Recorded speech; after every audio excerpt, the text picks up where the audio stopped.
I've got a bag of something exciting for you today. I know what you're thinking, but no, this is injector return hose.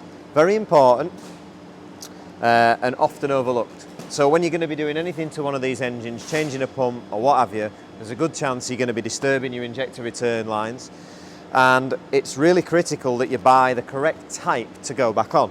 Now, on this Mercedes application, the hose internal is about 3 mil. Now, most of the hoses that are available online, eBay and all the rest of it, seem to be like 3.2, 3.5 I think is VW, and none of them fit. They're all slack and they just pop back off, and you end up with like all your injector wells full of diesel, which is god awful, and it causes a breakdown and blah blah blah. So buy the correct ones. We do a kit, it's really cheap. Sometimes they get all cut up like this if we have the time, and sometimes you just get a 1.3 meter length and you cut it up yourself.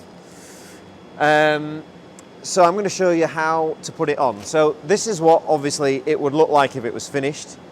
And one of the critical ones is the end one that has a little bung in. So when you want to take these injector lines off, the best way to do it is, if you get a knife like this that's got a nice long blade, I expected that to be a lot longer then. That was a mega disappointment.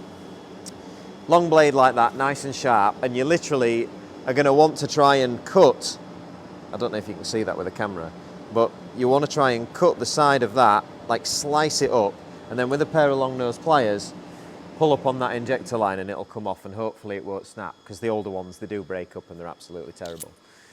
Right, so first things first, imagine you've taken them all off. The most important thing to do is do not lose this tiny little butt plug. It's very important that you don't lose that, because that is to block up the very end line, and using a bolt is extremely unprofessional. I don't want to see any of you guys doing that, using like a little M4 bolt. And that's naughty, don't do it. Keep the butt plug, use it for what it's for.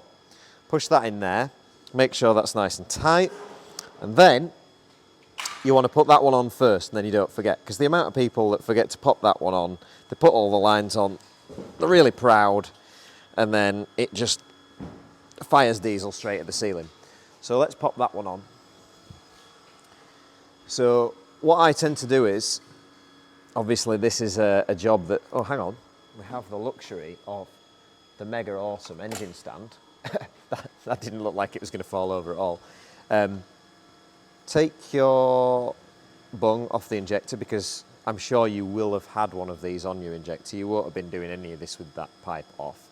And this wants to be on the furthest one away. So with your long nose pliers, simply just pop that over there and literally push it right down until it's seated. And due to the nature of the way these pipes are made, when a little bit of pressure gets into them, it extends the pipe and it squeezes the material. So this sort of shroud that goes around the rubber pipe, this cotton, as you stretch it, it tightens it, and that's what holds it on. So you don't need any clips or, you know, cable ties or any kind of fastener. And then literally it's just a case of that. Each one of these lengths I think is 165 mil.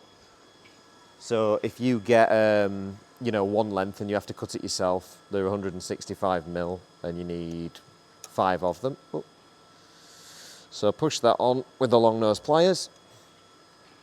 And it's really good to do this even if you're not doing any pump work, because it is a really common problem. You know, you see old diesels, old TDIs, load of diesel on the floor, pop the bonnet, and it's always usually a cracked injector return line. And it takes 2 seconds, literally 2 seconds to put new ones on.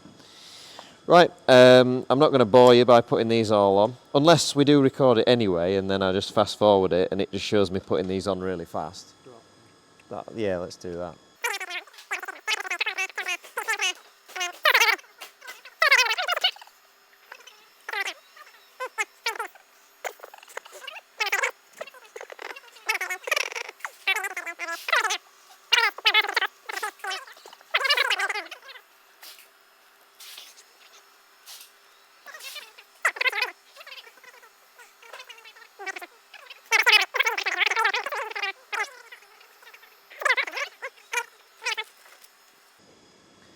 Now this is, we're going to obviously, the video will have slowed right back down to regular human speed for this point, because this is really important. Now, if you cheap out and you don't buy this proper Continental hose, this genuine Mercedes stuff, this is where you're going to come a cropper. Now, right here, this little lump is a pinch point, and the pipe goes in there like that. Now, if you use the thicker stuff that's available on the market that is fairly slack on here, that pinch point is so much of a restriction, it pops off your injector pipes. So I suppose a naughty tip would be, if you're going to use that shit line, don't put it in the proper place, like make sure it goes over that, or just don't use the shit line. Obviously, I don't have the return fittings to pop this back on because someone threw them away. But it would look like this, like that. And that's it. That is literally it. Your injector return line's done. And now you're going to just literally put back on your caps if you haven't got your injector lines on, because we don't want any dirt getting in them injectors. Right, have a nice rest of your day, rest of your life. So long for now.